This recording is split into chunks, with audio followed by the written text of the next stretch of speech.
महिलाओं के लिए क्या कहना चाहेंगी? मैं बहुत सारी महिलाओं को जानती हूँ कि विपरीत परिस्थिति में भी उन्होंने पढ़ाई लिखाई की है और वो पढ़ने लिखने के बाद ही पहला कदम उठाती। नीलम जी, एक जो आपने क्रिकेट एविएशन जो मेल डोमिनेटेड जो आपकी फील्ड है उसमें आपने जो काम किया है उसके बारे में थोड़ा सा बताएंगे? मैं एक राजपूत फैमिली से हूँ। हाँ जी, हाँ जी। और वहाँ की जो लक्ष्मियाँ होती हैं वो अच्छा, लोग काम करने के लिए मना कर। अच्छा, मेरी माता जो थी, मेरी मम्मी जो थी, वो बहुत अगेंस्ट थी कि मुझे पढ़ाया सोफिया कॉलेज में, मैं बेस्ट ऑफ बेस्ट स्कूल में पढ़ी, लेकिन उनका कभी ये थॉट प्रोसेस नहीं था कि अब मैं कोई काम करती। अपनी मेहनत और लगन से एक मुकाम हासिल करना हर किसी के बस की बात नहीं। ये उतना मुश्किल भी नहीं, लेकिन ये उतना आसान भी नहीं। कुछ लोग इन मुश्किलों को चुटकियों में हल कर देते हैं और बन जाते हैं एक ऐसी शख्सियत जो कि कमाल कर जाते हैं और हर जगह उनका नाम होता है। एक ऐसा ही नाम है नीलम प्रताप रूडी, जिनके बारे में हम जो भी कहें कम है। बेहद ही खूबसूरत शख्सियत है वो और गोल्फ की दुनिया में तो उनका नाम कमाल का है। बहुत बहुत स्वागत है। Thank you grey Lakshmi, thank you for calling me here. मैं बहुत खुश हूँ यहाँ आने पे।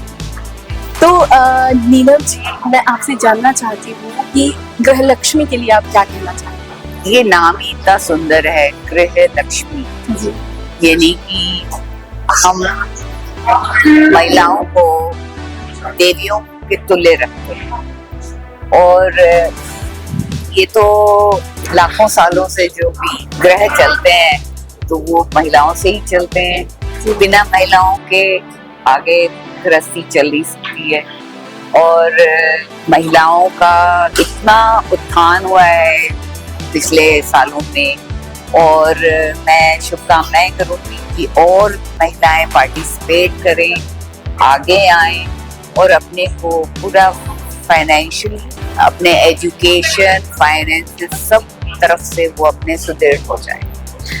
नीलम जी, एक जो आपने क्रिकेट एविएशन जो मेल डोमिनेटेड जो आपकी फील्ड है उसमें आपने जो काम किया है उसके बारे में थोड़ा सा बताएंगे?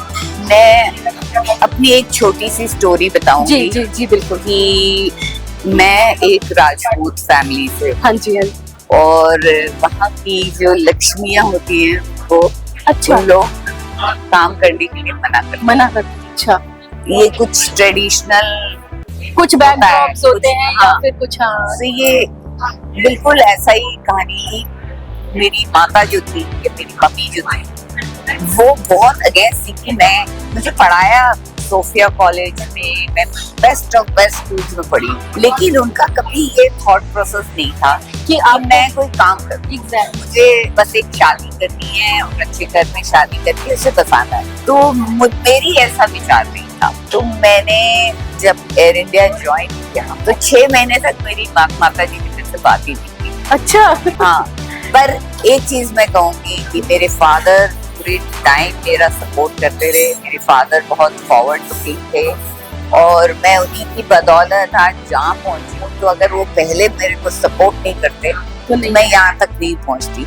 तो मैंने समझ लीजिए एक विद्रोही होके काम करा कि नहीं, मैंने अपने को इतनी पढ़ाई लिखाई करने का क्या मायने अगर कुछ काम नहीं करते। मैंने इस तरह से जब इंटरव्यूज हुए और इश्तिहार आया था, मैंने इस पर अप्लाई किया बिना बताए किसी को। तो जब मुझे कॉल आया तो एक सरप्राइज था पूरे परिवार के लिए, है ना? तो अब मुझे ये बताइएगा, सोशल वर्क का भी आपका काफी वो है, तो उसमें क्या कहेंगी? एक्चुअली क्या हुआ कि जैसे मैंने कॉलेज खत्म करा, फिर मुझे नौकरी हो गई और फिर नौकरी होते ही 1 साल के अंदर मेरी शादी भी हो गई।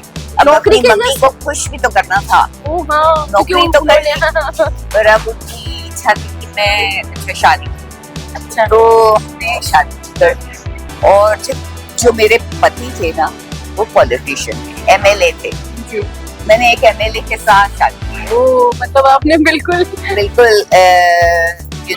लोग IAS ऑफिसर, पायलट किसी से करते, तो मैंने एक बहुत ऐसा डिसीजन किया उस टाइम। उनकी तरफ से वो भी राजपूत हैं और मेरे परिवार को भी बहुत पसंद है, लेकिन उनके प्रोफेशन को लेके थोड़ी अटकलें थी।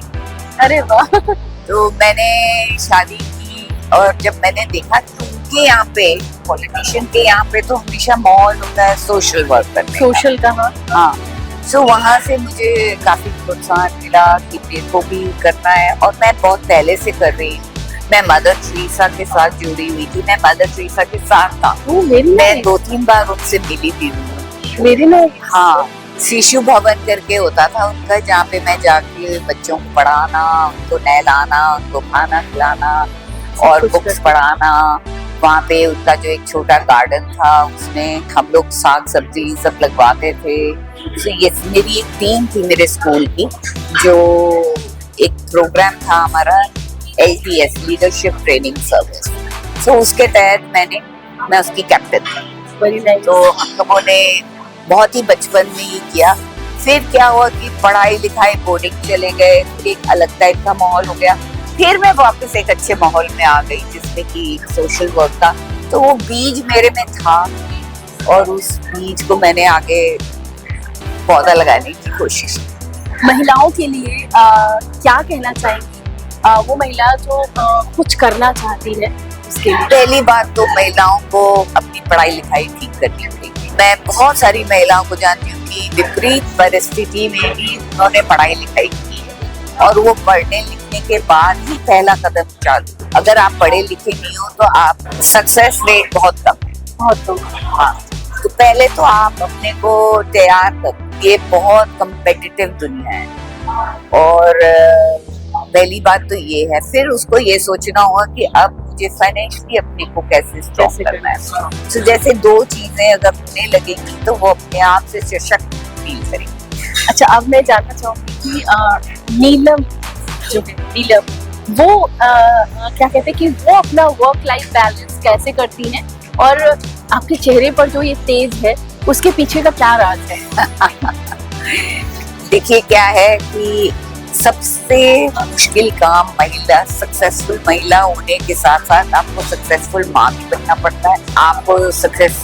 आपको आपको एक पत्नी भी बन के रहना पड़ता है और फिर आपको अपने भाई बहन, अपने पिता माता के साथ भी अपना संबंध बनाए रखना होता है। ये संबंध निरंतर चलते हैं। इसमें सबका पॉजिटिव रोल भी रहा है मेरे प्रति। तो मैं सोचती हूँ कि अगर एक माहौल भी अच्छा मिले एक महिला को तो भी वो सक्सेस होती है। मतलब पढ़ने और लिखने और फाइनेंशियली के बाद उसे अपने परिवार का सपोर्ट हो तो बहुत अच्छा होगा। तो मैं ही सबको कहूँगी कि अपनी बेटियों को लेके सब लोग बड़े पॉजिटिवली सोचें कि ये भी आगे जाके उतना ही आगे सक्सेसफुल हो सकती है जितने के उनके बेटे हो सकते हैं। तो ये माहौल बहुत जरूरी है। तो ये माहौल मुझे मिला और उसके बाद मेरे पति ने भी यही माहौल मुझे दिया तो और अच्छा हो गया। तो ये बहुत सोने पे सुहागा हुआ, सोने पे सुहागा हुआ और ये ब्लेसिंग हुई है मेरे लिए। तो दूसरा कदम ये है कि आप जहाँ शादी होती है तो वो भी माहौल आपके लिए क्रिएट करें।